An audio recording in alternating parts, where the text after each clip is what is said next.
Hope everybody is doing well on this day that is almost a week away from Thanksgiving. I know that last Thursday I was actually at mom's house enjoying some good old fashioned Thanksgiving dinner and even breakfast. I think I had about 5 or 6 meals as my younger brother came in, picked me up, and we went up to mom's house and spent 2.5 days up there. So I was up there from Thursday, Friday, and then came back on Saturday and all in that space. So it's always good spending time with your mom, even when you are in your early 60s and mom is in her early 80s. But it's always good spending time with family and all along those lines. Of course, there were some moments of fun competition and all in that space because definitely one of the things we like to do is we break some of the rules because we actually talk about things that they say you shouldn't talk about at the dinner table because conversations around politics and sports and rivalries and a number of other things came up in the conversation because our family may not be as normal as some of those that try to stay away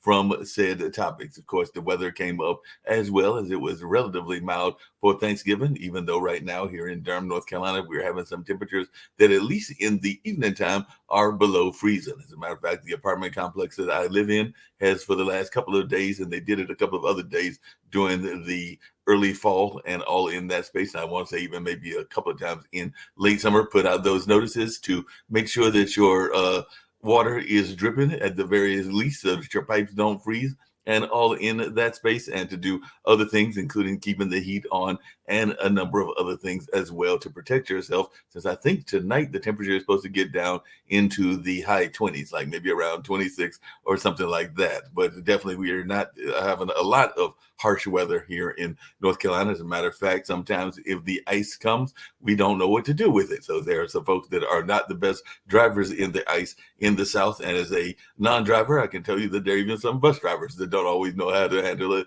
as well, because I actually get around quite a bit by mass transit and all in that space. And as I was saying, it is the online dinner party. And as I was telling my guest earlier, I was doing a number of things. One, I was watching my alma mater, Marquette University, win their game against Southern yesterday. Now we've got to go play our in-state rival, that being Wisconsin. It could be a tough game. Hopefully Shaka Smart can pull out the victory. And we have the highest ranked game that I think we've had since before I went to school, because they won a championship way back in 1977 under Al McGuire, and they were number 4 last week and then beat the number 1 team, but lost to the number 2 team that is now number 1, that being Purdue. So now we're the number 3 ranked team in the country and all in that space. But I am cautiously optimistic about what we might do against Wisconsin, but I know Wisconsin has also beat us at times. And even though we're higher ranked, it is an in-state rivalry. And you got to be careful around those in-state rivalries as to whether you'll win the victory or not. So that is something that is going on also. And as I was telling my guests, and I've got 3 beautiful ladies that'll be joining me in this particular dinner party and all in that space. It is interesting having a dinner party. I know that one of my jobs during the Thanksgiving time was to definitely bring up the Christmas tree with my 2 nephews and help set it up. I've still got to get some ornaments up. As a matter of fact, I'll call mom later and see if one of our other relatives has come and helped her put up the ornaments. But the lights come with the Christmas tree when you go grab it in the basement, and the star is already up as well. And it is definitely doing that whole circling around type deal and all in that space. So definitely the Christmas tree is at least up at mom's house, and hopefully in December we'll get there and see it and maybe even have some gifts underneath the table and all along those lines. But as I was telling these 3 ladies, I know my weaknesses and I know some of the things that I am good at. I'm a pretty good conversationalist, pretty good in a number of other things, but I can also sometimes be more of a Oscar than a Felix and all in that space. So they might not be approving of my house if they were actually here for dinner and everything. As a matter of fact, they might be shaking their head going like, no, we can't have anything off of your dinner plate because it's a little bit of a cluttered mess and all in that space. So they might be trying to help me with that situation, or they might be like, no, instead, we're going to Applebee's. We're all headed to Applebee's and all along those lines because it might not be the most appropriate place to be having a dinner and all in that space. But hey, it's a virtual dinner, so we can get away with it in this particular world and all along those lines. So I'm gonna bring Dr. Margaret on first. I've got some other guests as well, but Dr. Margaret might have some thoughts around that and all along those spaces because she's definitely involved in a number of things. And like I said, folks might even get depressed because I do know that I had heard an article earlier today where they were unfortunately saying that our suicide rate, even among our older adults, is at a high that is going on at this particular time and all in that space. So that's one of the things I was curious to talk to you about. And of course, we get to some of the other conversations as well. But I do know that the holiday times can be a time that people get depressed as well because, hey, maybe they don't get the money to get that Oculus set that folks might be begging for, or that new iPhone, or whatever other the latest toy is, and all in that space. But definitely love to hear your thoughts around holiday depression, because it is the holidays and sometimes people have, like I did, a very good time. We actually had some competition going on. And mom might be a little bit upset at me, and you might be upset at me as well, Dr. Margaret, because my nephews, I think it was the oldest one, Julius, was beating us because we played a game called Spinners. It's kind of like dominoes. You can find it in certain game stores and all in that space. And he won the 2 games, and that was very good on his part. Me and mom were battling for last place in both of those games, and then we battled for first place. And mom was winning until the last hand, because apparently, as my brother pointed out, because we got down to 1, because you go down from 9 dots down to 1 dot, but you have to go down to the blanks as well. So mom was winning by 36 points. I hate to say it, but I stole victory from her, because I was going like, well, there's no way I'm going to come back from 36 points and everything. But even my younger brother was like, you never know what'll happen in the game. He might actually win. And he was right. I won by about 5 or 6 points, because I think she had like 38 or 30 or 40 points. So I managed to steal the victory and on that last hand and everything. But she was definitely thinking that she had won, but she forgot that there's an actual extra hand that you have to play as well. But any thoughts around the holiday depression that can go on? Yes. First, congratulations to you for winning, and go mom. That's what Yes. Now, as far as seasonal depression is concerned, there are 2 main reasons for it. One of them is something called seasonal affective disorder, or SAD. And that is a condition in which, when the light changes and we have less natural light during the day, our brains don't react well to that. And we become lethargic, we become sad, we have difficulty with motivation, we have trouble finishing things. We just kind of want to curl up and not do a whole lot. So that's one reason why people struggle. And there are ways to deal with that. A really excellent way to deal with that is to get something called a light book. And basically, it's just a small device that you can order on Amazon about the size of a book. And it's full of full spectrum light bulbs. And you can put it wherever you're working or watching TV or on your computer, and just sit there for 30 minutes, a couple times a day, and get that full spectrum light that your brain needs to feel better. Wow. Another trick is you can buy full spectrum light bulbs at the hardware store and put them in your lamps. Or I have a number of schools I work with, and we put those full spectrum light bulbs in the overhead lights in the classroom, so that everyone's getting full spectrum light all day. The other reason people struggle this time of year is because ritual celebrations like Christmas or Hanukkah or birthdays or weddings or christenings, any of those things where family comes together, if there are unresolved issues, if there's mess in the family somewhere, it's going to come bubbling to the surface. And often people find themselves back in situations that they thought they left behind that don't make them feel very good. So you can find yourselves acting out old roles, like when you were at home sniping and that kind of stuff. And the other is that often it's a time of life review. Where was I last Christmas? How many Christmases have I been here? And often it's a time where we remember folks that we've lost. Grandma was here last Christmas and she's not here now, and there's an empty chair, and, we're missing her, that kind of thing. And the third thing is sometimes people have very unrealistic expectations for the holiday. Like it's going to be like a movie or something, and we're all going to go and everyone's going to be happy and everyone's going to get the perfect gift and all the decorations will be right. We have Hallmark to thank for that. And that's not usually, holidays like life are messy. Right? Things go wrong. We burn something or we forget to bring something. It's important to remember the value of the perfection of imperfection.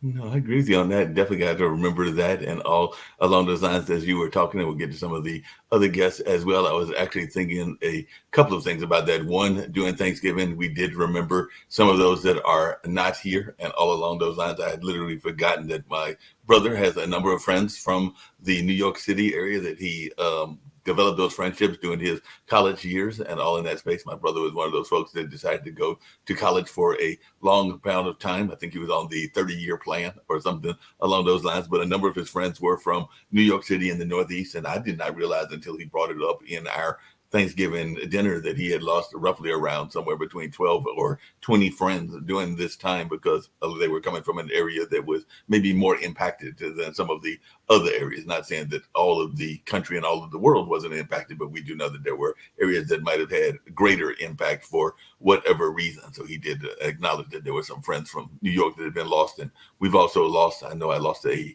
uncle, I believe that was last year or something around those lines, and his wife before that and everything. Well, no, I'm sorry, that was the uncle and the aunt and the uncle that passed that are actually their son or their younger son was actually part of Rosalind Carter's funeral service that was taking place in Atlanta recently and all in that kind of way. So that was Aunt Carolyn and Uncle Skip, and they were a couple of years ago. But Uncle Randy, whose wife is still living, was last year in 2022 and all in that space. So we remember, like you just said, that they were there before awesome past Thanksgivings, and we love remembering their laughter, their conversation, maybe their favorite team, or a number of other things. But we chose to honor them and acknowledge the fact that they were not there. And some Good for people you. choose to do that, but not everybody does.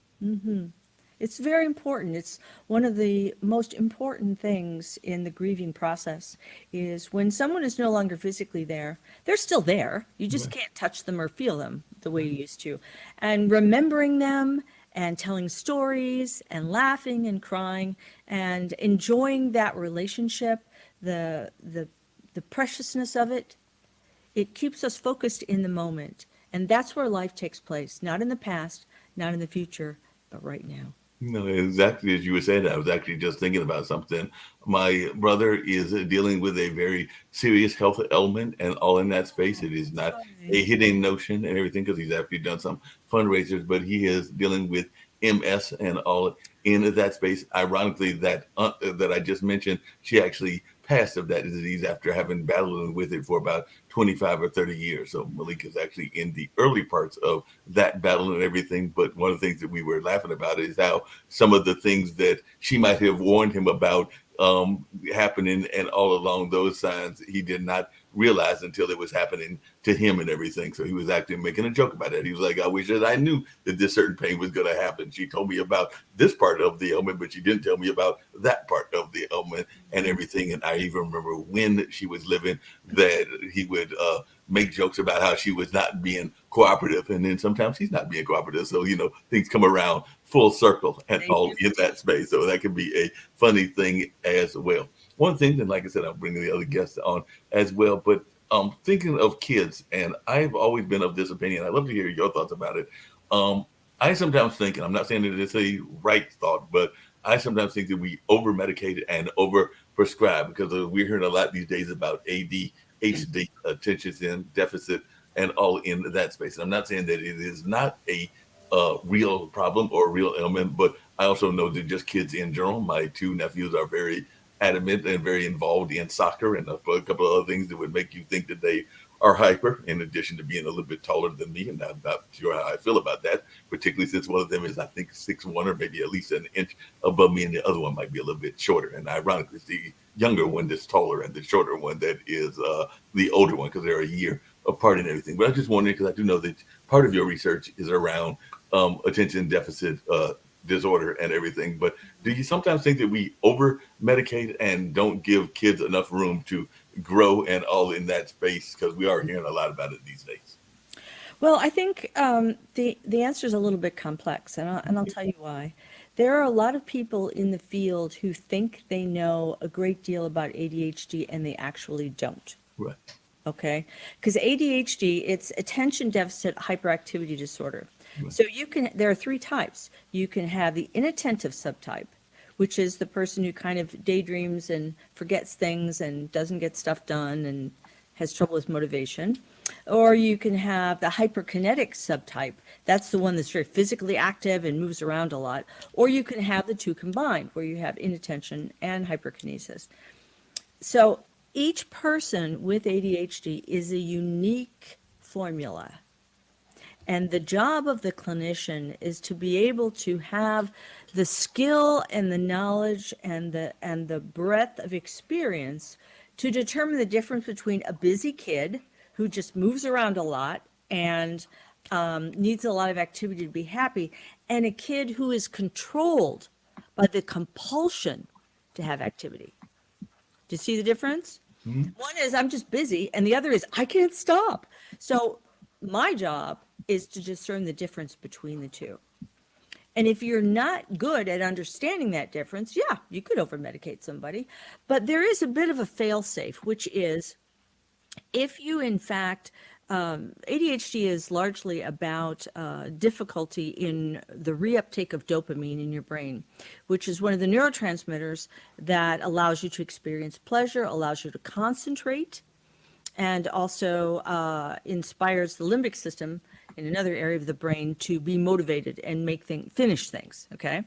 So if you really do have enough dopamine and I give you medication for ADHD, you're going to overreact. So we know instantly, yep, nope, we screwed up. That's not the right thing. If for example, I'm a great dopamine producer. If I took stimulant medication, just even a little bit, you'd have to peel me off the ceiling. I'd be, like this. If someone with ADHD takes a little bit of stimulant medication, they just feel nothing. It's like, oh, okay, I'll go clean my room then.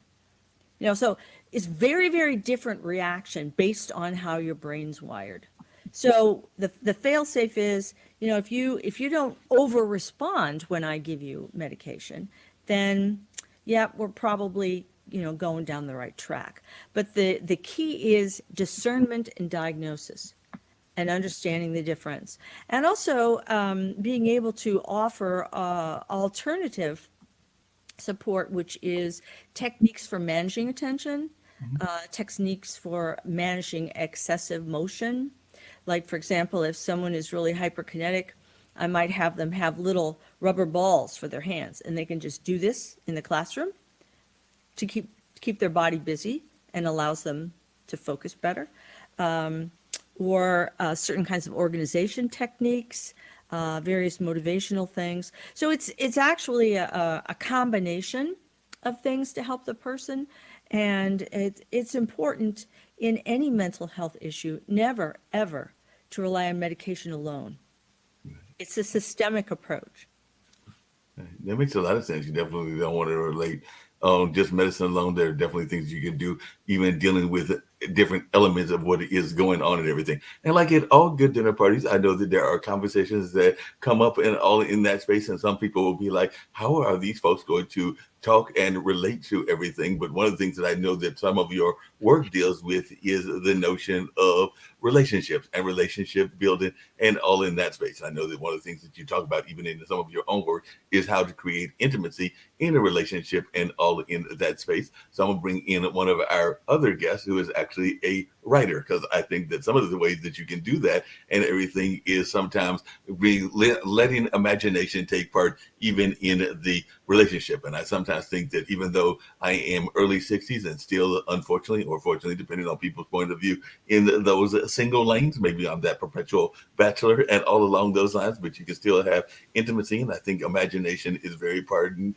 as part of that intimacy and all in that space. I'm gonna bring in Valerie Willis, who is a erotic writer, among other things as well. So definitely, I'd love to hear your thoughts around the use of imagination. And this is for both of you in terms of keeping a relationship fresh. Because one of the things that I've heard that we have a high divorce rate in the not just the country, but in the world. And some people will argue that part of it is that people don't allow freshness to stay in the relationship and all in that space. But I'd love to hear from both of you your thoughts around that, because I have the opinion that sometimes we get stuck in our routine, whether that's around work or even around our relationships, and we don't bring that freshness of a opinion or a new approach to different things going on and everything. Not saying that everybody has to go off and run off to a swinger party. Please don't think that I'm saying that or anything along those lines, but you can bring some freshness into the relationship and all in that space. So Valerie, any thoughts? And that's it. A lot of us romance writers and erotica writers sometimes are sort of pitching concepts and ideas or giving people a safe place to explore, right? And one of the things that I try, because I'm more of a humorous erotica writer, because I can't, I'm saying naughty words and I can't even keep a straight face, and my face is going to turn red as we discuss this because there's still that bashfulness. But one of the things that I try to do a lot, especially in my erotica, is communication. I think people think that the moment the door closes and the clothes come off, that you're supposed to be quiet and it's all visceral and animalistic sounds. And that's not the case. And of course I layer a lot of humor. There's and Wanton Woman in White, there's a scene where she's slowly becoming a person again. She's a ghost and she's starting to become real again, tangible again. And they're trying to do it in the tub and it's becoming awkward. And suddenly that old knee injury kicks in and she's like, get off. And he's like, I'm trying. And she's like, no, my knee blew out. I'm done. Right. But these things happen. And that's where I like writing humorous erotica, because I get to show the more embarrassing, the more realistic side. And it's okay. And I'm like, things happen in the bedroom for better or worse. And you have to speak up, when you want to try something new, or if you want, or if something feels good or doesn't feel good, both male and female compartments. And that's where I also zigzag between the male and female POV. And sometimes what I do, and I get a lot of compliments for, is I'll start a sex scene in one chapter in the female's point of view or male, and then I'll jump to the next chapter at the peak or in the middle of that motion and show the other POV of the opposite sex, so they can kind of get this vibe of how are they receiving and how are things being thought of from both parties.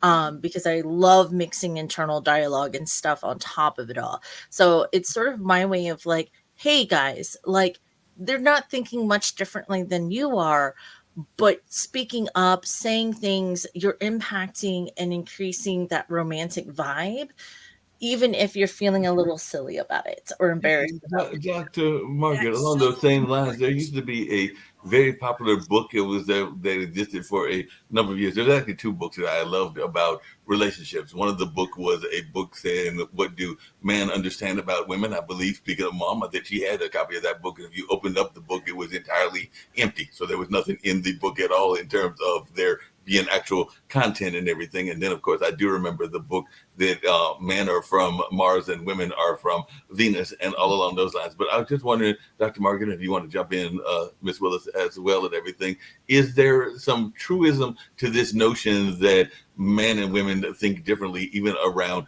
emotion and around relationships? I know a number of people, I consider myself to be empathic and to have maybe it's what some people might consider more feminine energy and all in that space. But there are a number of folks that will say that most men are very much about the visual. They're looking at the legs and the body parts and even the eyes and everything. Whereas women might be a little bit more about the mental and emotional content. But I've seen some women that are very much just as much as into the physique. And I've seen some men that are very much into the what is considered a female realm of the emotions and everything. So I sometimes think that is a mythology, but I could be wrong. So any thought?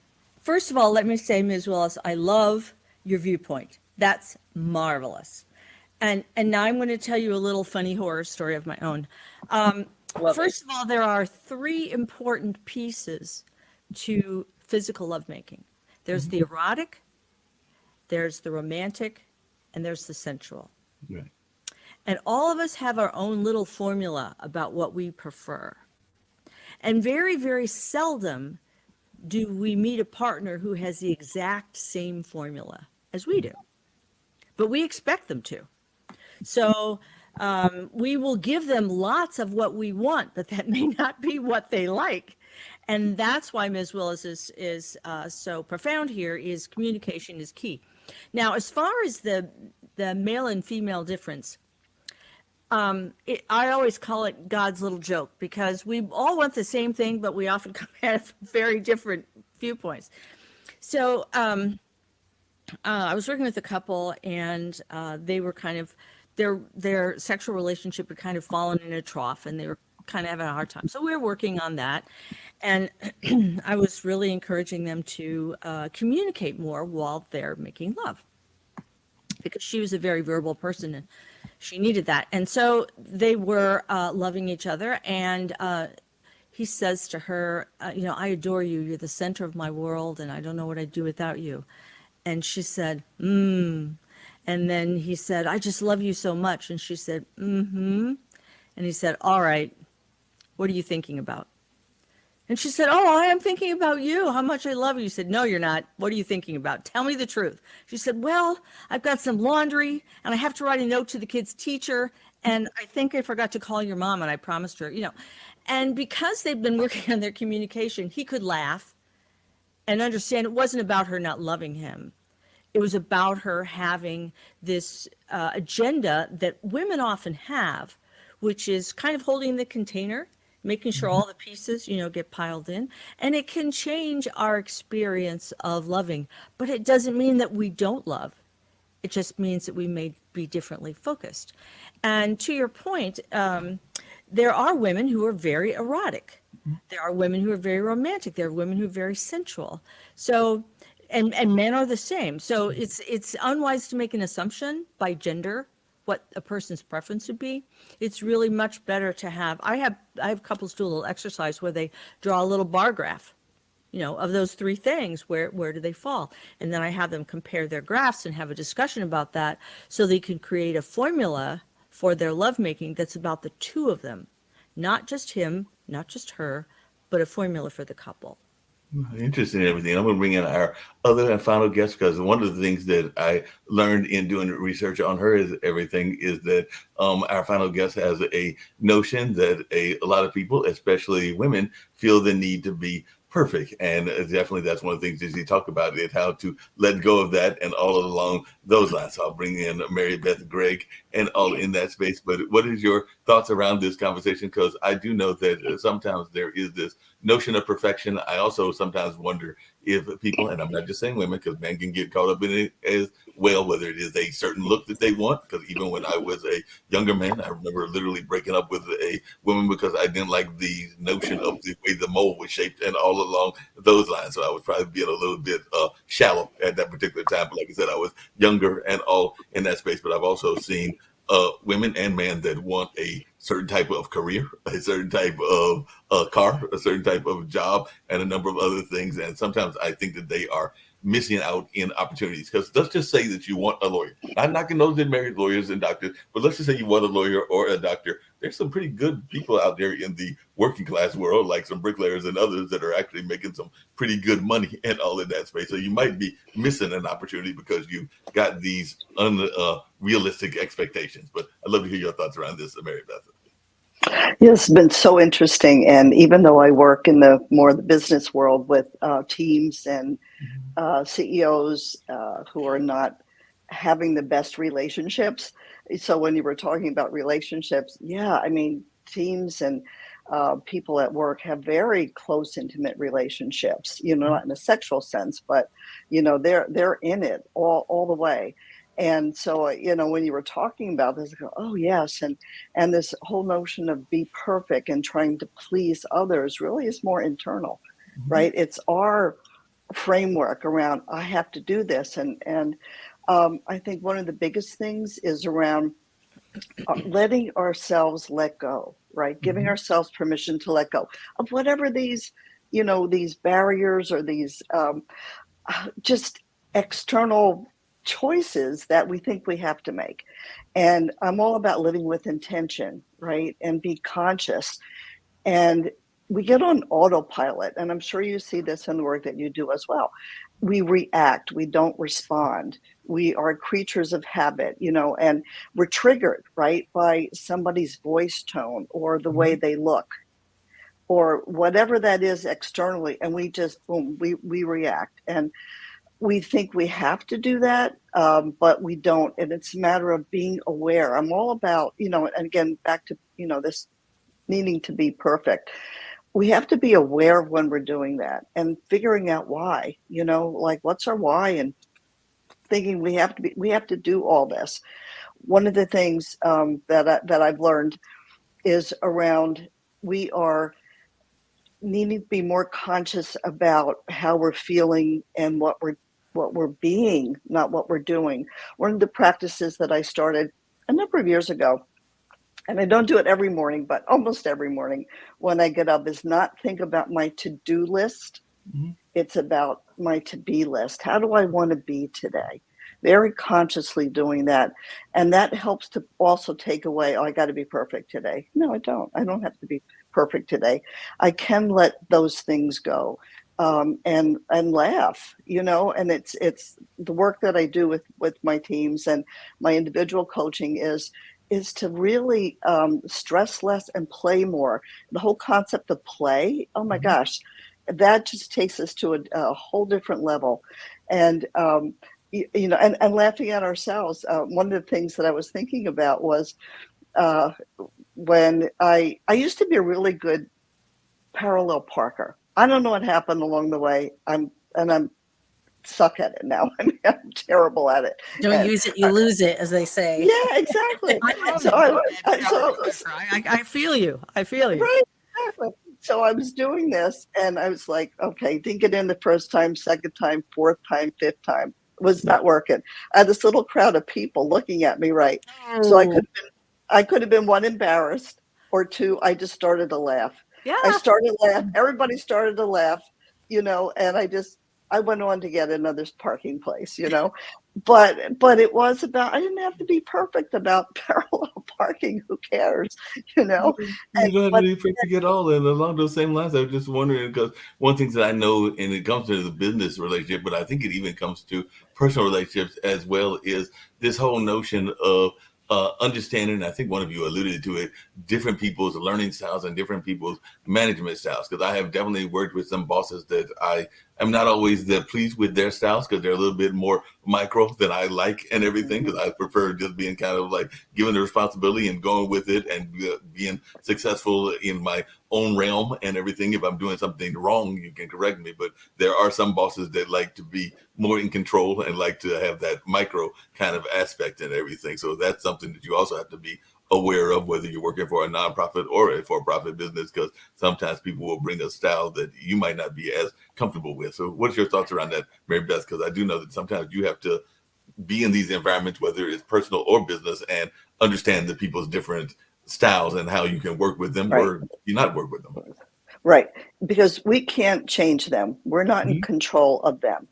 So we can only be responsible for our reactions, right? Our behaviors, our responses to that. And we can be annoyed. We can, 50 different things we can respond. What's, again, to stop and be aware of how we're feeling. And secondly, what are my choices, right? Can I get annoyed? Can I argue? Whatever. Can I be the person who's responsible for my communications? Knowing I can't make them change. That's not up to me. That's their stuff. But how can I best work together with them?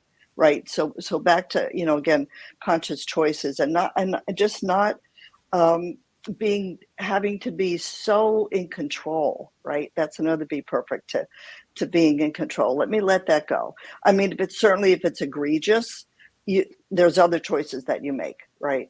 And maybe it's to walk away. I mean, I've walked away from clients in a toxic environment because it's not my values anymore. I can't work here. Really difficult, and financial risk and all that stuff. But, especially I think as we get older, values become more and more important. And how am I living every day? And one of the things that I've learned also is about our legacy. What do we want to live, right? How do we want people to remember us? And, you kind of think legacy is about rich and famous people, but it's not. I mean, we leave our impressions every time we interact with someone. And what do we want that to be? You know, do we want that to be, I'm in control, I'm perfection? Or do we want that to be, you know, they really connected with me as a person. I'm with them, I'm looking into their eyes, I'm listening to them, and making them feel like, you know what, they're important as well. This was a really fun story. I was last year, I live in this little tiny town along the beach in New Jersey, and this wonderful little croissant shop opened up. Everyone was so excited. Lines were out the door. Everything was happening. And did we lose our host? I don't know, but I'm sure if you keep going, we're good to Okay. go. It's still come back. recording. Okay. He'll be back. There we go. So the And lines were out everything, the I had door. to return and get a phone call from one of my other hosts and everything. So yeah, I'm still here and everything. But Okay.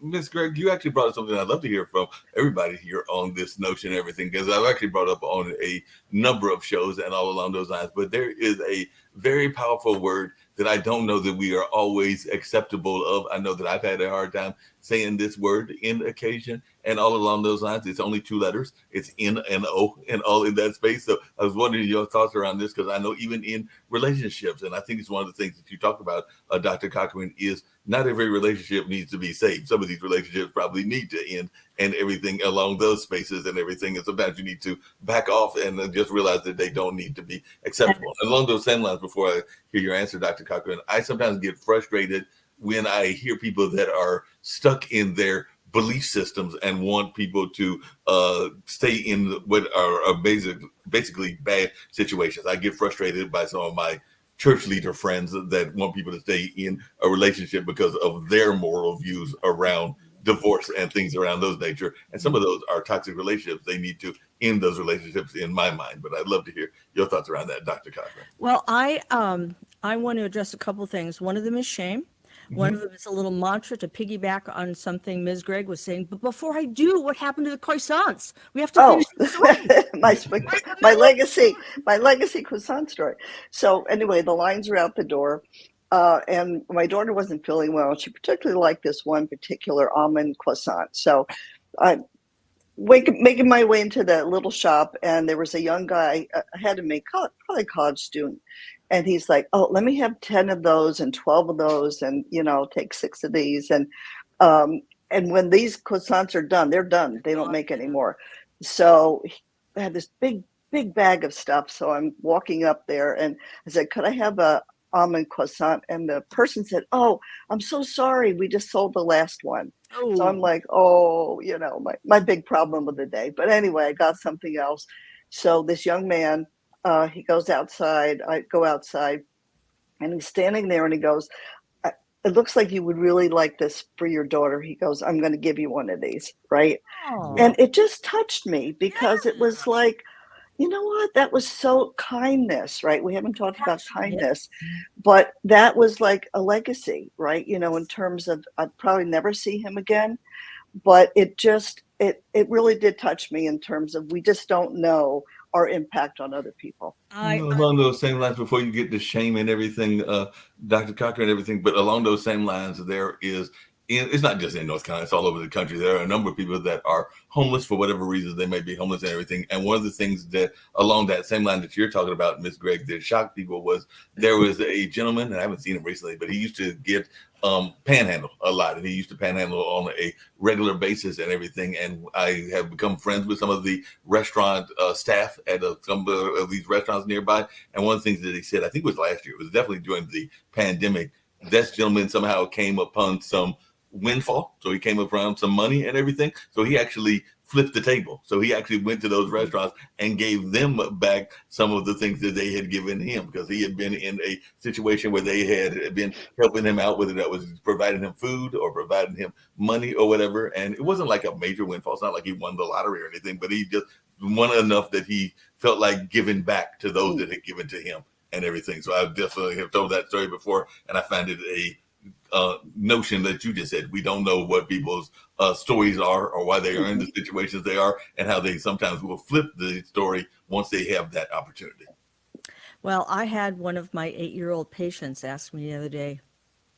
He says to me, "Mom, Dr. Cochran, you're old. And I said, well, yes, I am. That's true. And he said, so my mom says that old people either die or retire. Are you going to do any of those things? And I said, well, I don't have any plans to do it anytime soon. He said, oh, that's really good because I'm not done yet. Mm. And then he says, and my mom was talking about legacy. He said, what's your legacy going to be? And I said, you. Mm. You don't need a plaque, do you? Mhm. It's about who you love and who's loved you, who you've touched in small ways and big ways. Yeah. And there are three important questions to kind of piggyback on what Ms. Gregg was saying that I always teach people to do in whatever situation they're in. Ask yourself three questions. What's happening to me? Mhm. How do I feel about it? Who do I choose to be in this situation? Now, the reason those three questions are so important is because it gives you a moment to stop and access certain parts of your brain. Mhm. Okay, so if you are saying what's happening to me, literally you're using the generally speaking, the left side of your brain to do practical analysis of what are the circumstances in which I found myself. The second question, how do I feel about it? That allows you to access your limbic system, your feeling center. So you can figure out, okay, it is never ever wise to deny your feelings, but you need to really look at what they are.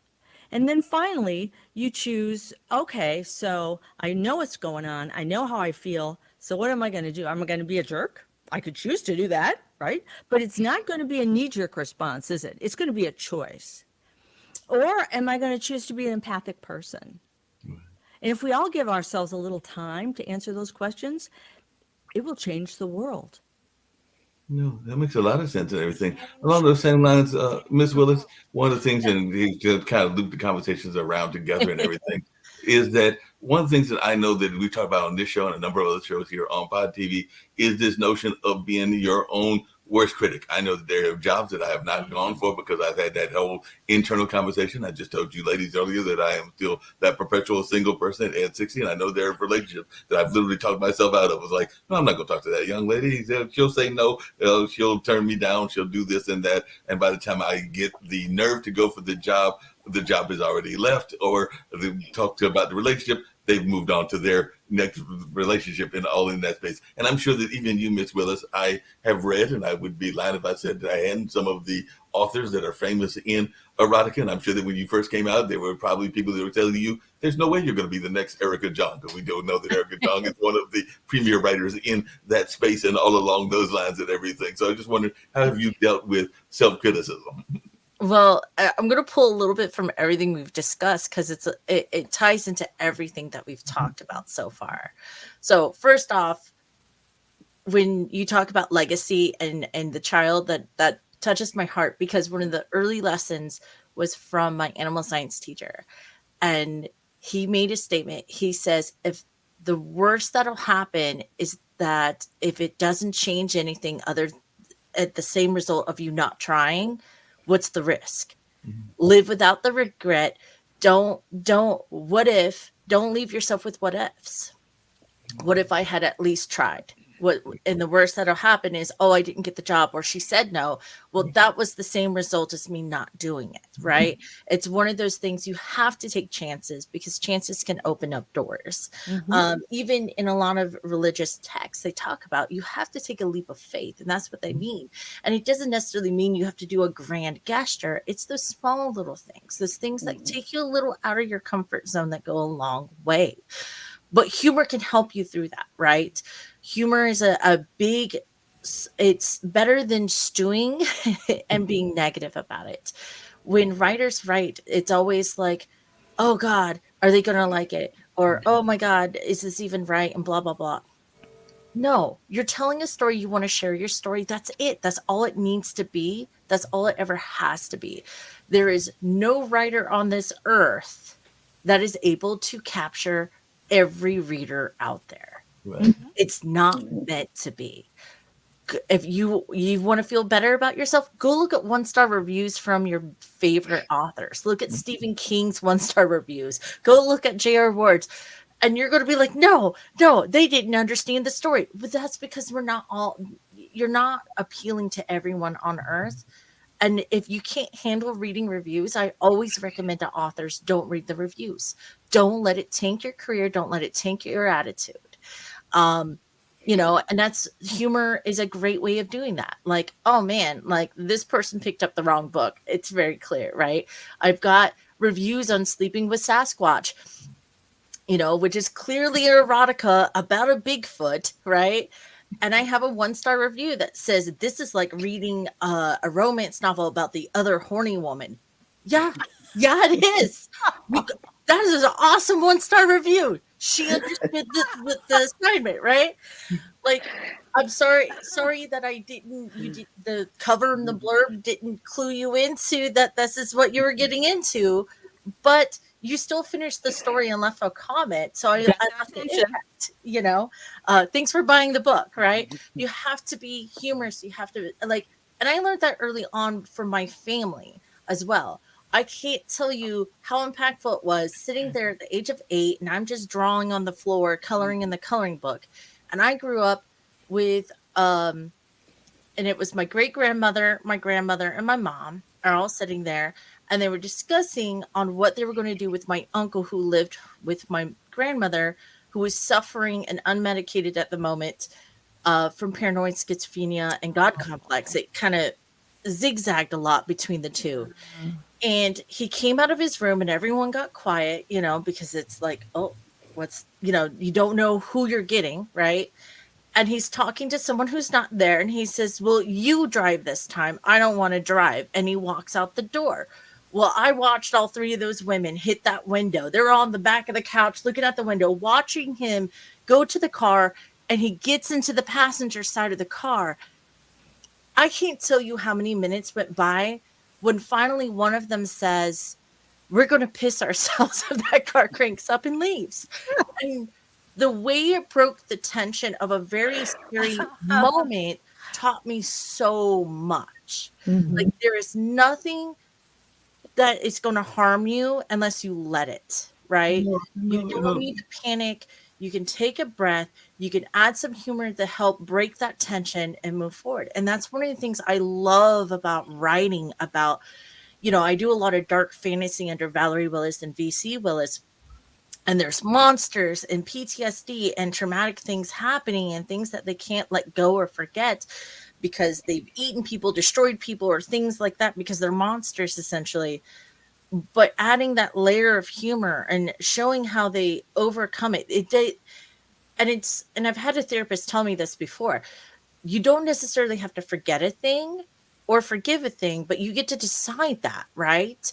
And it goes back to what we were talking about earlier about values and trying to fit in buckets or in perfection. You don't have to be perfect because the world's not perfect. And the things you interact with aren't perfect. For example, I was at a Toys R Us. My little boy wanted a pink bear. I'm in line. I'm about to cash out. And the old woman behind me goes, well, that's a pink bear. Is that for a birthday gift for someone? I said, no, that's for him. Oh, no. And she's like, well, that's for girls. I said, you have deemed it for girls. But do you realize that society has taught boys to find pink attractive and pleasant? And therefore, he can have this pink bear for that reason. Man, that makes a lot of sense. And I like the And fact that she you just wanted to. shut it down because that's the truth, right? But, and we've gone from values that have to fit in boxes and perfect boxes to creating our own values and being a little bit more free with our decisions and who we want to be. And I love that the world is starting to soften and blend and those buckets are breaking down. They're still there a little bit, but they're breaking down way in comparison to just even 10, 15 years ago. And being able to write more freely about those things has been awesome because I write male romance, I write erotica, I write mythological stuff, and I'm all over the place because there's a reader for every audience and every audience for every story. No, there's no doubt about that. You heard me earlier before we started this show saying that I was watching the Criminal Mind, and part of the reason I like Criminal Mind is that they oftentimes will start with a philosophical message, and sometimes they will end with a philosophical message as well. And sometimes you wind up getting an education that you didn't even remember, because I know that some of the quotes have been from, like, say, Hemingway or C.S. Lewis, and then I'll go back and want to remember what the context is of that quote from the author, even though they put it in there as part of the story narrative and all along those lines. But that's one of the things that I liked about that particular show. And like you said, that was out like 10, 15 years ago. So it's definitely been out some time ago that it was actually there. So I'm actually watching these reruns and just enjoying it. But something that you talked about, Ms. Gregg, and I'd love to hear everybody's thoughts on this, is I think a lot of people, there's a notion that's out there that in relationships that you have to put aside the baggage. I think it is a great philosophy if you can pull it off, but some baggage I think you're stuck with, and you can't always get rid of every baggage that you come with. And I think we all in society come with baggage of one sort or another. So I'd love to hear your thoughts about, one, can we get rid of all the baggage? And do we need to get rid of all the baggage? Or is there some baggage that is safe to keep and all of that? Because I can tell you that a lot of people will tell you, to, if you're getting out of a relationship, to leave that past out there and everything, because that's the baggage that you're bringing into the new relationship. But I don't know that it's always feasible to bring the baggage out. Well, it's interesting. I travel a lot, and I've never learned to travel light. I need my 5 pairs of shoes. I mean, I need all this stuff. And it makes me think about our emotional baggage as well. Right. And we all have that. And I think it's a matter of, is it really weighing us down? Is it nourishing for us, right? And I think we have to acknowledge all of our emotions, because, I think our emotions are messengers. They're telling us something. And to get rid of everything, I'm not sure that that's really useful or nourishing. We are products of our whole life, of our past. And you were talking earlier about Thanksgiving. My husband passed away 6.5 years ago, and Thanksgiving's hard, and it's Christmas is hard, and all these things. And it's interesting this year.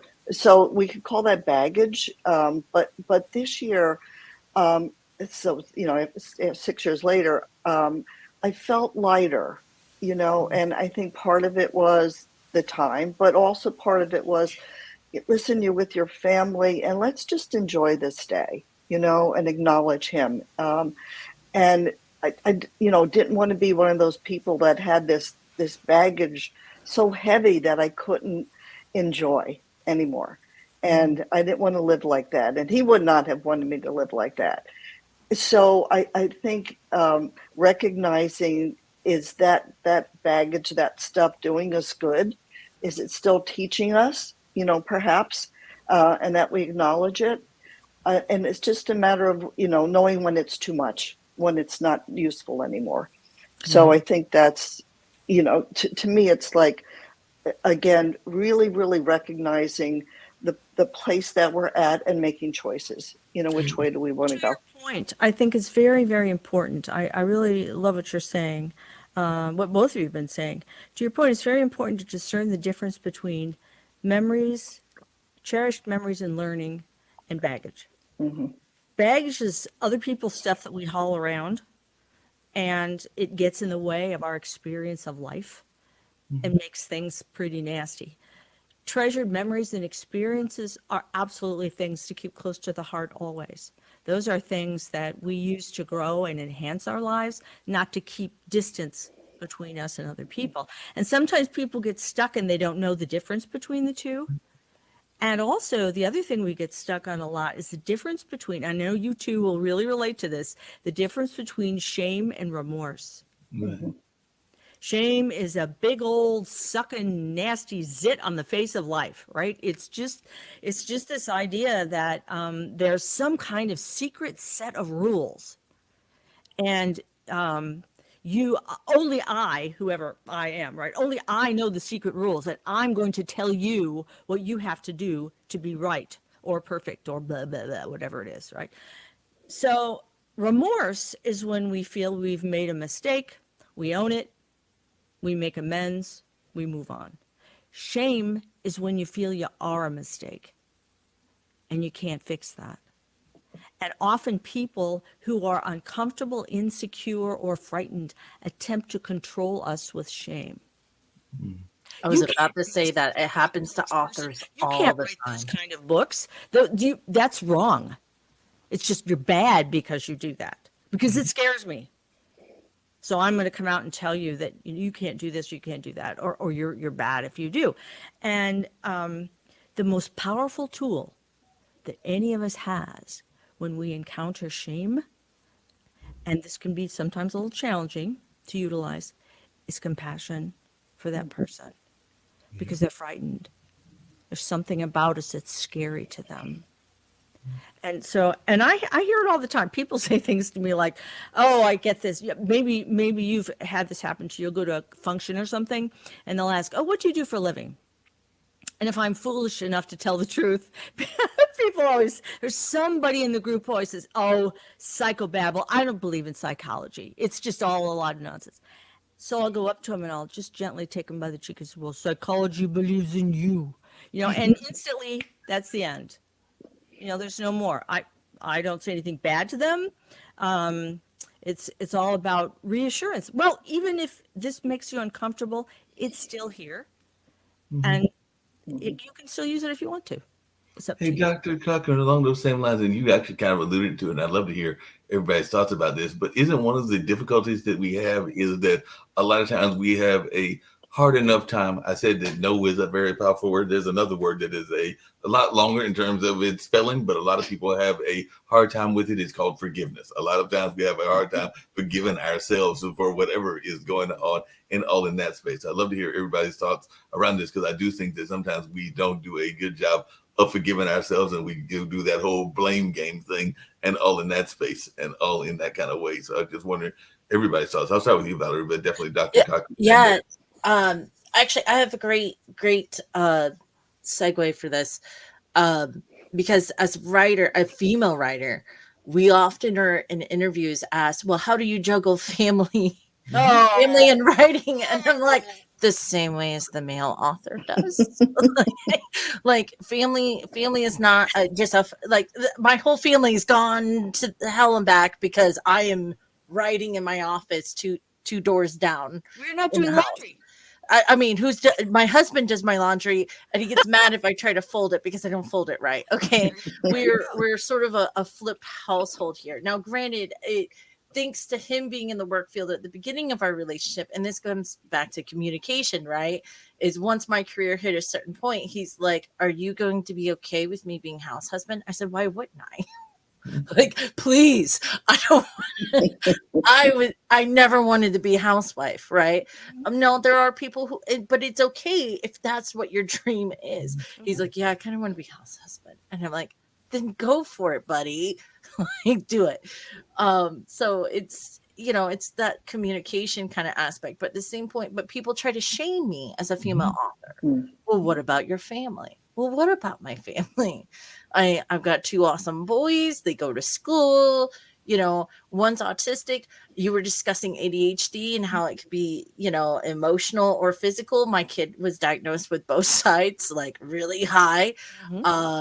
And God bless him because he's like, "Mom, I'm trying to keep still." And he's like holding his arm down.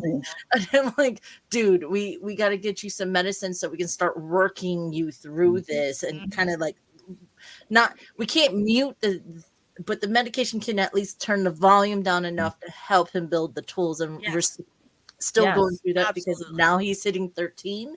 And I'm like, all right, the hormones are changing and things are going everywhere again. So, but we, that's it, right? And they're like, "Oh, aren't you afraid to tell people your kid's autistic? Aren't you afraid to tell people you write erotica?" No, it's what I do. If you're uncomfortable, I'm sorry, but I'm not sorry. I'm sorry you feel that way. I'm sorry that, again, you have either a fear or you're uncomfortable about it, but I'm not going to allow you to shame me for something you're not comfortable with, right? that's not how, I don't, if I was shameful about it, I wouldn't have brought it up. I wouldn't take pride in it. And authors experience that often. Oh, you're an author. Oh, you write sexy stuff. So, I mean, people are buying it. People are leaving great reviews about it. That's because it's not meant for everyone. It's just like we're, not every one of us are going to rush out and buy Pampered Chef products, right? That's a niche. Not all of us like sweaters. Most of us, some of us like jackets instead, and never wear a sweater. So it's you shouldn't let people label you through shame kind of aspect, right? And know when to recognize that. And sometimes you have to forgive yourself for decisions. So Nora Roberts gets asked, she hates that question, but people are like, well, how do you juggle your life in your career, because you've got such a large career now? And she says, that's the question that I've been waiting for. She says, as an author, you're constantly juggling. Some of the balls you juggle are glass and some of them are rubber. Know which is which. You should lay your writing or your career or your work down, because the CEOs and C-level executives and people in business also have to juggle balls the same way. Know which balls you can pick back up if you drop them, and know which ones you can't. And that's how you start to divide when to put family first and when to put work first, right? And it's something we all do. It's not necessarily just a writer thing. It's, and you have to make time for yourself. People ask me all the time. They're like, Val, you launched a company, you're COO of 4 Horsemen Publications, you write and release like 3 books a year on top of that, and you have your kids and your family, and they require a lot of things, because I have an autistic one and things like that. And people are like, oh, that's overwhelming. I'm like, not if you manage it all correctly. You're like, well, how do you find time? I said, it's not about finding time. You make the time, you schedule it out, you know when to push the gas and the brake a little bit in certain places and situations. If my work needs more of my attention, I will sit there and call a family meeting and communicate, hey guys, things are a little rough this week. I know we had plans. We're going to have to take a rain check. What do you want me to do to make up for this when I get over this hump? Right? There's communication happens all over the place for me to be able to do the magic I do every day. So I know I feel like I'm rambling now. So I'm just that No. was some very powerful messages you were given, and it even alludes to something I was getting to get to in these last 25 minutes are all in that space. But you actually alluded to, and I know a lot of people hate that question, but it is something that has come up in this network regularly. But I do think that balance issue is one that is interesting, and it exists even in the business world as well. I've got a very dear friend that just recently moved and everything, but he is a musician and he is involved in funk music. But I can also tell you that in order to get to that next level, he also has to drive Uber and all in that space. I've got some other friends that literally have to do DoorDash, even though they might be pursuing something or another. So I was just wondering, what is your advice to those folks that have a ambition of whatever it is, whether it's entertainment or whether it's business or a number of other things? Because I've even got some friends that are hopeful in terms of developing a business or a restaurant, and a restaurant is a type of business and everything, but they've got to supplement their income. Even myself, I have worked for not just Pod TV, but own Times. Matter of fact, I just sent them a letter earlier to find out when the next assignments will be coming out, because as I stated, I'll be going to my part-time job in about 30 minutes, which is a cultural arts center, which is similar to a lot of the work that I do. But I also have a job that is totally unrelated, and I call that my job of survival. So I also grade test papers and all along those lines. So I work for one of the leading assessment companies called Measurement Incorporated. It's actually a national company, but I will work for them for 4 or 5 months.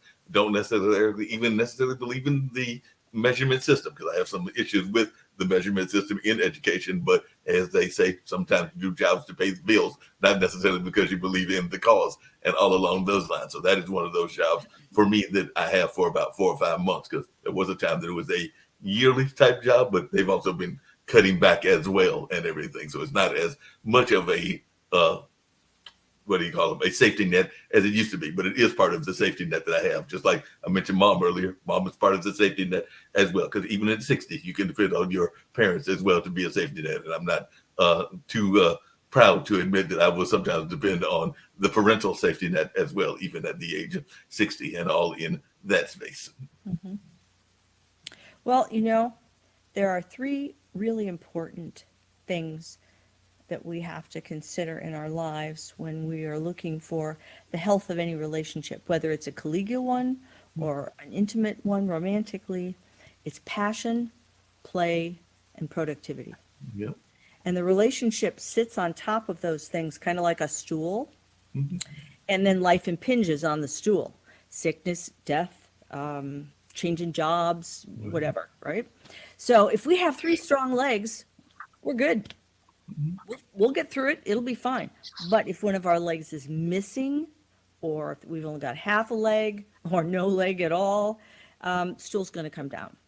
No, I hear what you're saying. I hear what you're saying and everything, but along those same lines, one of the questions that I know in the notes that it came from Miss Craig and everything, do you sometimes feel that we get too bogged down in the situations that exist in the world? We know that we just went through the pandemic. They say it's over, even though I know people that are still getting sick and all in that space. So I'm not 100% ready to declare it 100% over and all in that space. But there are no doubt wars that are going on, no matter what your views are around Israel and Palestine or Uganda and Russia. So I sometimes wonder, do we sometimes let ourselves get too impacted by things that we have no control over, because we can't control what they're. Absolutely. Those are the things that are impacting our stool.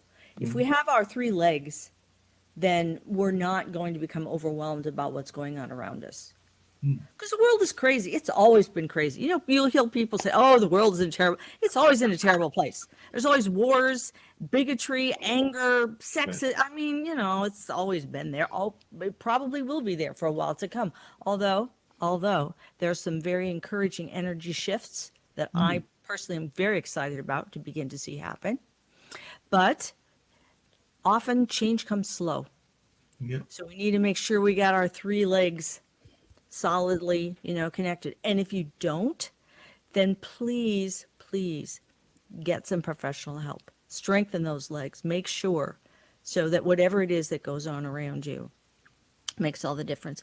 The other thing that really helps a lot, and I think both you, Ms. Gregg, and Ms. Willis, understand this and practice it more than likely, is the idea of mindfulness, of being focused in the moment, in the present, and not getting pulled one way or the other, and one of the things that, a lot of people say, well, mindfulness, I don't know, meditation, I can't do that. And most of us don't have time to go, or desire, honestly, to go to an ashram and sit for 12 hours, in the lotus position.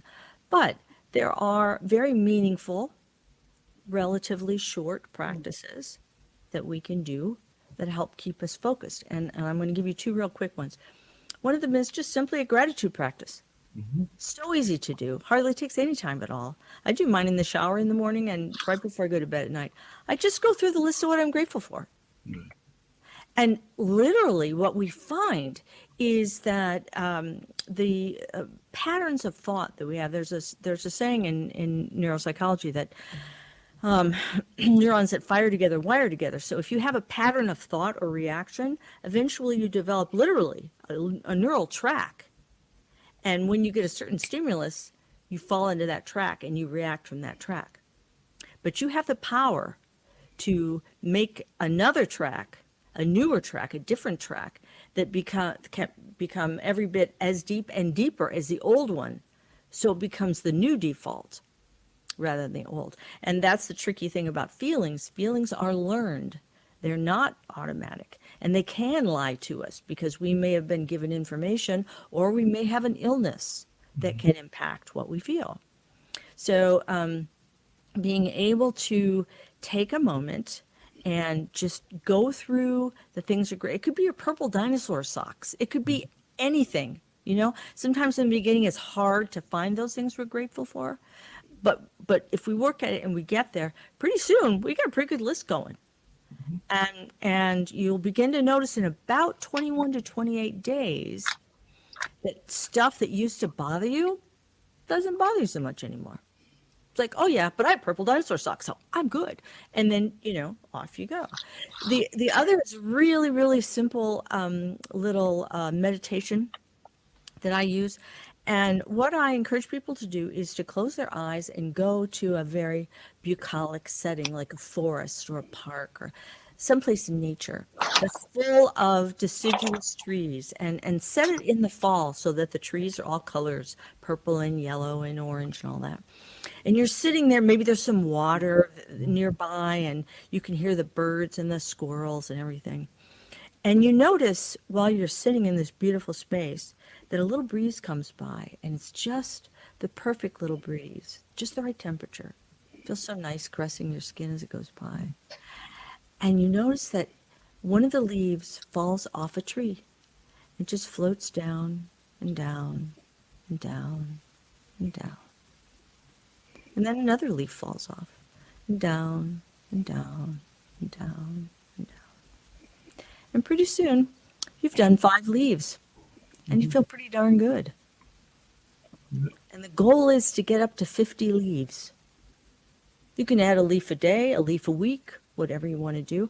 And sometimes if you're really troubled by something, speaking of baggage, you can write that on your leaf as it's falling down and down and down. I actually went to that's the culture center that I'm going to later. There was a women's group, women leaders from around the country. I think most of them were working in nonprofits, and that's literally what they did. Is they had a ritual where they put some of those baggages on a item. I think it was a piece of paper, and basically burned it, and all along those lines in order to get rid of it. So that is a ritual that leadership people use on a regular basis. And we tell authors to do that with their rejection letters. They have a burning party. You get more than one of you, so you bring your stacks and you have a burning party because you're not alone in the struggle. You're not the only one who's ever had that baggage. Right. You're not the only one who's gone to at a portion of your life decided to go in full on survival mode. You shelved your dreams, but just remember you're the only one who can make those dreams happen. And my great-grandmother used to say that life will always take you where you need to go, not where you want to go. Yeah. Great examples, my own life, right? In high school, I went to my 20-year high school reunion this year, and they're like, Val, oh my God, you're so awesome. I remember reading your stories in high school, and it's so cool that you're an author now. What they don't realize is that for a good 5 or 8 years straight out of high school, I had given it up completely. And then I got married, I got pregnant with my first kid, and ended up with stage 3 cancer, skin cancer on my leg. And the only regret I had was I should have finished that novel from high school. And now look at me. And now I write books and write erotica, and I have a publishing house and things like that. But that's because I decided, that those moments, those down and negative feeling moments can be a positive in your life if you allow it to be, if you make it that way. Yes. And that's sort of what we were saying earlier in the conversation. It doesn't have to weigh you down. Those baggage and those events and those traumas don't have to weigh you down. You get to choose how they carry, and they can become the bag or the means of something great happening. If you one of the things that I do for myself and when I work with my clients is I call the ABCs to be really aware of how I'm feeling, right? Before I react, right? Because we want to respond, not react. B, take a breath. Just take a nanosecond to say, okay, where I am, and C, what choices do I have? And in that, to get curious, right? To get creative.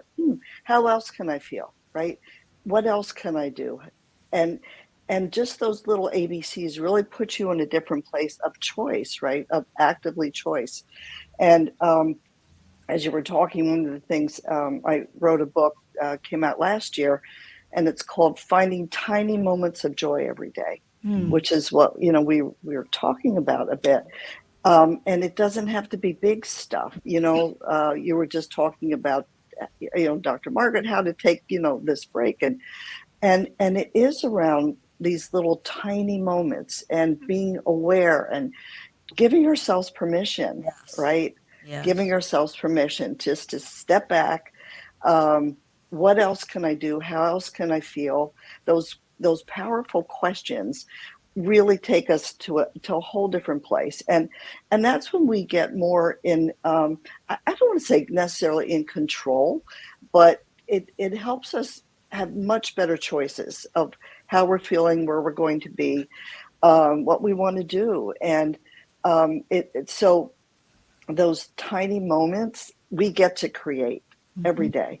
And it's a matter of, oh, I'm going to look out the window, or let me take a break from the computer. I'm going to run out and listen to the birds, or whatever that is, And I think when we get out into nature, that's such an incredible gift, right? It takes us to a whole different place. It triggers off other neurochemicals, and just to allow ourselves to do that. And I think that's what it's about. Give ourselves permission, right? To be curious, to go to a different place that maybe we hadn't before, and that it's okay, and listen to our heart. We don't do that. We're doing, and we need to get back to being. How do we want to be? How do I want to be today? How do I want to feel today? Those conscious questions are really powerful. Because you're so wise there, because of course,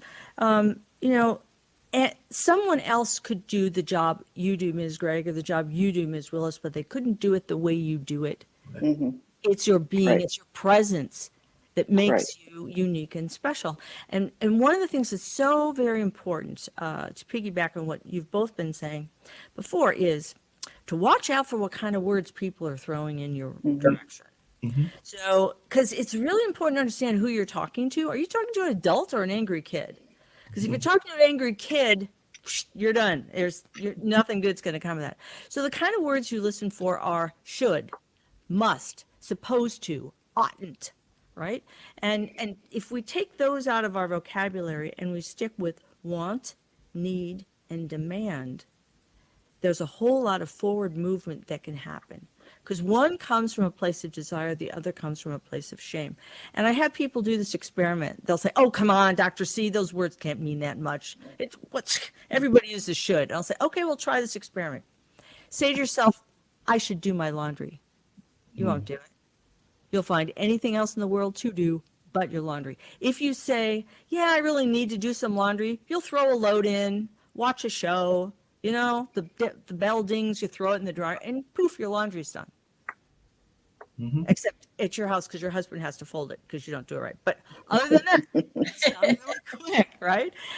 And so that ownership, that sense of personal ownership of this is important to me. And obviously, both of you really got that because of the place that you've taken your lives to. Hey, Dr. Mark, just really quickly, because we all got literally about 10 minutes to go and everything. But one thing, and there's a question I ask everybody toward the end and everything, but how much of the ownership is your own ownership? Because I know that one of the things that I find difficult sometimes is that a lot of people have dreams, they have ambitions, and they have things along those lines, and they try to get you to lead their journey and everything. So one of the things that coming back to that no conversation that I've had to tell people is that's your dream. Because I've had a number of people that have said, will you come and help me in this project and that project and everything? And there are times that I will be supportive, but I also have to understand that I have to put some boundaries out there and let them know that that is their dream and not necessarily my dream. I can be a support person, but I don't have to live their dream. Oh, I get this a lot because everyone's like, I want you to do this project with me. And I'm like, no. And it comes down to the hoping you will carry them or drag them on your coattails or is this person on the same playing field, right? You should always, they always talk about the friends you surround yourself with should be already achieving the goals that you have for yourself or with similar goals in mind and values and things like that. And it does make a difference. I can't tell you how many times I've had to move away from one writers group and look for a new writers group because I had outgrown them. And then it became me dragging an entire pack of people behind me, and I'm like, what am I doing? Like, they're like, well, why are you moving on? And I'm, because that was my goal. My goal was, I didn't want to stop here. You guys seem happy to be here, but you kind of want to benefit from me moving on, but I'm not going to drag you with me. So either you pick up the pieces and take ownership of wanting to add this to your goals, or I'm going to go over there and bye, you know, and that's okay. And there's a lot of people who will shame you or guilt you when you move past them on those things. And don't be shocked. Like, I talked to my husband about this. He's an AC guy, right? We're in Florida. There are friends in his friend list that he hasn't heard from in years, and he suddenly gets a call, and we look at each other, and I'm like, I bet you their AC's broke. Yeah. Right? If that's the vibe they're giving you, that is not a person you want to say yes to. Yeah. Unfortunately.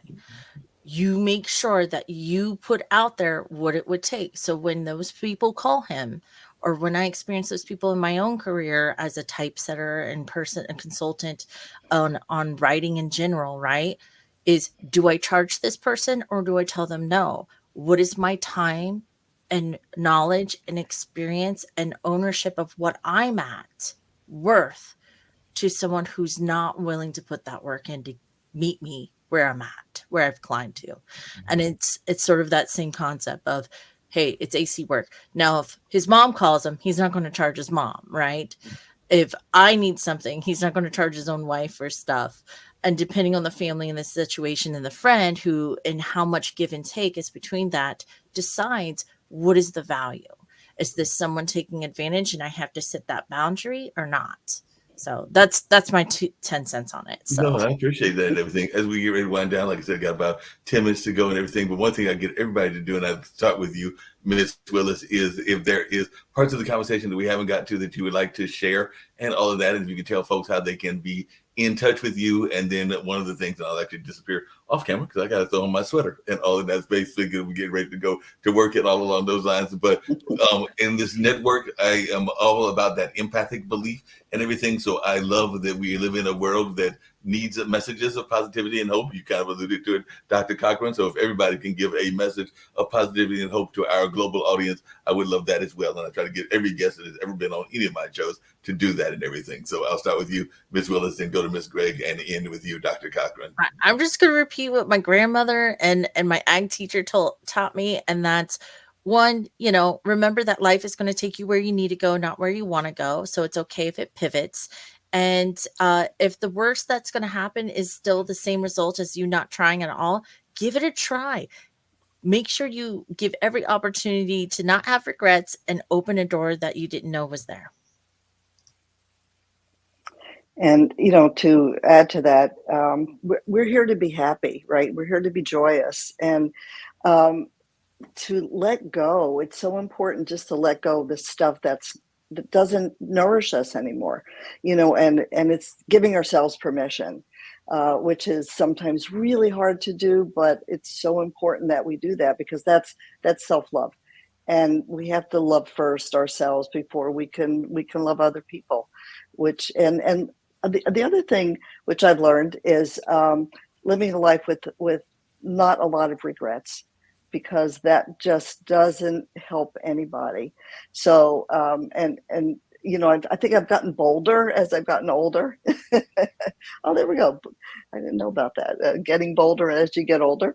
But it's important to know your values and live that, because that's what we end up with is ourselves, and how we can truly, truly make a difference is how we can love ourselves mostly. Mm-hmm. Well, I would say that people often lament and become stressed because life is not what they predicted it to be.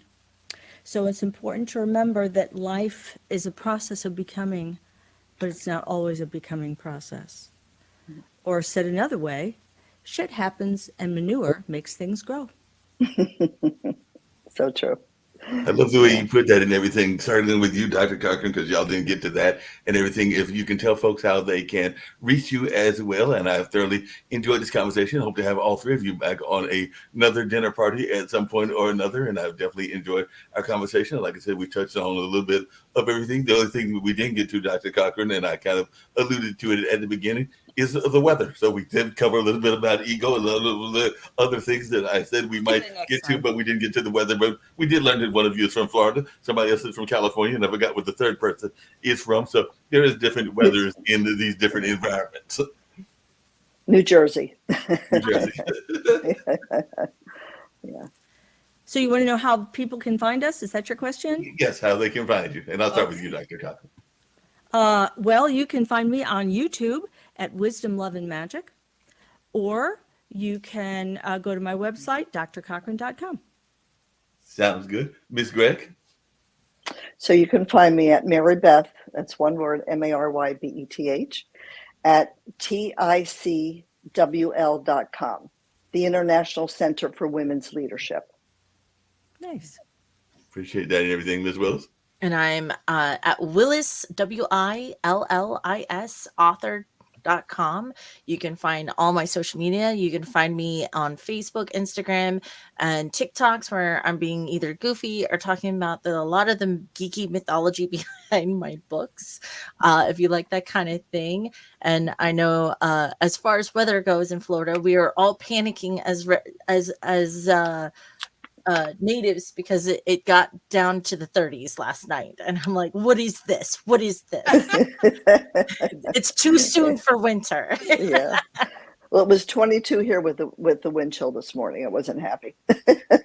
Like I said at the beginning, it's 28, or it'll be 28 later on today in North Carolina, where I am at and everything. And no, we're not ready for that. And definitely, even though we have mild winters historically, we also know that the luck of the draw may be changing and everything. So Dr. He had earlier alluded to a change in energy, and that change of energy can also sometimes impact the weather. So we've ducked the notion of bad weather for a number of years, even though we've had ice storms and everything in the past. So I'm hoping that luck maintains in 2024, but I also know that I know about my sports team, that the luck can change at some matter or along those lines. So hopefully 2024 will not see a winter storm, because we don't do good in winter and all in that space and all along those lines. Because one of the things that I remember as a student when I was in high school and even grade school was that if we got a little bit of snow, that was an automatic reason to get out of school, because we're not used to it the way that folks are in the Northeast and everything. So I do remember as a child literally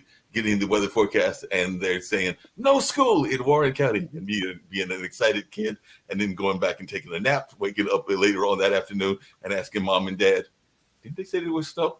Yeah, there was snow. You missed it. You slept through it. The snow has come. All along those lines. So it didn't stick around long enough for me to actually enjoy it, but I got to miss a school day out of the process and all along those ways. So you can have that kind of benefit also. But like I said, you three ladies, I have thoroughly enjoyed this conversation. I hope you've enjoyed my directing of it and all along those lines. And I do hope that all of you will come back in the near future and we can have these kind of conversations again, because I'm here to run. Yeah. Speaking of mindfulness, that there are a couple of classes that Hey Ty takes. The ballet class is actually on hold. I think the lady told me till February, so I didn't have to go there on Tuesday. On Monday, there is African dance for women. And on Wednesday, the young lady will be coming. I think her name is Kiki, if I remember correctly. And there'll be a group of women that'll be learning yoga. So they'll be having a yoga class and all in that space. I'll be seeing a number of ladies and maybe even a couple of gentlemen coming and learning yoga in that process. So one of these days I'll not be stuck in the office, and I'll slide in there and maybe even practice the yoga instead of just being in the office environment. For us. There we go. It's been such a pleasure meeting you and hearing all about what you do. Yeah, it was great to meet you all. It's wonderful. We're so diverse in terms of what we do, and it's like, but there were so many similarities. It was really wonderful. Absolutely. Yeah. And that's what I love is these dinner parties. You find that commonality. You find that even though you've got a business coach, a person that's in psychology, and an erotic writer, you can find some commonality even with somebody that is like myself that has been in the media and event planning space. So definitely there can be commonality. There can be problem you throw at us. No. Yeah, exactly. What's the word? Pivot. Pivoted totally. Yeah, So I'm going to go out with a commercial around support for a group of folks that are in the education space. So there's actually a guy in Oklahoma that has been honoring not just the educators, but those behind the scenes, because sometimes we forget the janitors and the support staff. So he put together an award. This is actually from a couple of years ago, this particular commercial, but it is going on now where they honor everybody from the cafeteria worker to the educators to the guidance counselors and a number of others. So that's what we'll get on out of here is this particular spot. And they just recently honored a friend of mine in the last year of the award earlier this year and everything. So who knows who they'll honor in 2024, but they did honor Barbara Smith and some of the work she does, ironically, in business coaching and all along those lines. So we'll get ready to get out of here and have this particular commercial and maybe one other one as well. And I'll be reaching out to the three of you ladies and hopefully getting you back, if not in this same configuration, in another configuration, and us having some more in-depth conversations. But I have thoroughly enjoyed it, as I enjoy all of these kinds of conversations. Okay. Thank you so much. Thanks. Thank you. It's non-stop. I won't fold, I won't drop until we on top. Only going non-stop, non-stop. I won't fold, I won't drop until we on top. Only going non-stop. I want to thank everyone for coming to the 2020 TAF Awards. This was a show like no other, people. This is the Grammys for dignitaries, educators, and support staff around the state of Oklahoma and worldwide. We cannot do this without the support of the people. So we thank you. I thank you for being such a dedicated supporter to this movement for the Teachers Appreciation Foundation. I thank you. It's non-stop. I won't fold.